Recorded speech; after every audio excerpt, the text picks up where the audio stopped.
High বন্ধুরা, আমরা দেখো সবাই মিলে আজকে সপরিবার বেরু যাচ্ছি। আর এই দেখো, যেই আমি ভিডিও করছি আমার মা আর কাকিমণির মুখের রিয়েকশানটা দেখো। এতক্ষণ একটু গম্ভীর ছিল, আর এদিকে দেখো আমার না কানের হারিয়ে গেছে। দেখো কি অবস্থা, দিনরাত আমি জুয়েলারি বানাই আর আমারই কানের অবশেষে হারিয়ে গেছে। যাই হোক, আমরা যেখানে যাব সেখানে গিয়েই কানের আবার কিনবো। তাই এই দেখো, আমার মেয়ে তো বসে আছে দাদানের কোলে, আর আমরা এখানে ভিডিও করে নিচ্ছি। আর এই দেখো, আমরা পৌঁছে গেছি। আশা করি তোমরা সবাই বুঝতেই পেরেছো আমরা কোথায় এসেছি। আমরা দক্ষিণেশ্বরে এসেছি।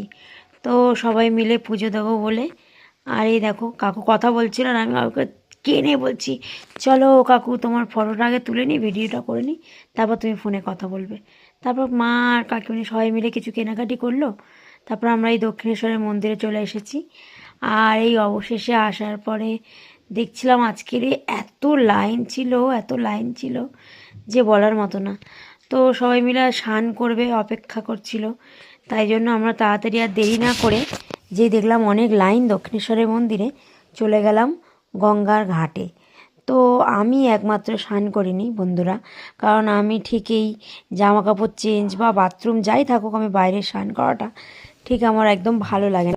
এটা আমার পার্সোনাল মত। যাই হোক, তো আমার বাড়িতে আমার কাকিমানি, মা, মেয়ে, আমার বর, কাকু সবাই মিলেই সবাই প্রত্যেকেই স্নান করেছে। আর এই দেখো, পুলিশরা সবাই আমাদের উঠিয়ে দিয়েছিল, আমরা অনেকক্ষণ দাঁড়িয়েছিলাম। অবশেষে বানটা এলো আজকে, না বিশাল বড় জোরে আর বানটা এলো। দেখতেই পেয়েছো বন্ধুরা, কত বড় বান এলো, আর দারুণ দেখতে লাগছিল, খুব ভয়ও লাগছিল। আমি তো মানে জলের স্পিড স্রোত দেখেই পালিয়ে যাচ্ছিলাম উপরের দিকে।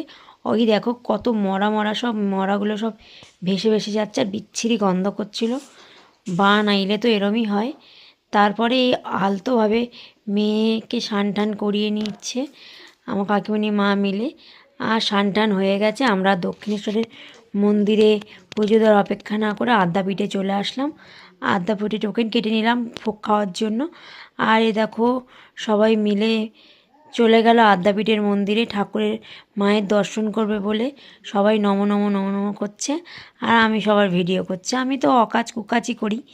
যাই হোক, আর এখানে আমার বর আমার মেয়েকে নিয়ে উপরে, ও দেখতে পাচ্ছিল না ঠাকুর, ওকে উপরে তুলে নিয়ে আর ওই কোলে কোলে করছিল। অবশেষে তারপরে এইসব দর্শন করার পরে আমরা সবাই মিলে ফটো তুলে নিলাম। বেশ মজাই হয়েছিল আজকে সারা দিনটা, খুব আনন্দের সাথে কেটেছে। যাই হোক, রোজকার ডেলি রুটিনের থেকে একটু বেরিয়ে কিছু অন্যরকম বেশ ভালোই লাগে, কার না ভালো লাগে বলো। আর এই সব মুহূর্তগুলো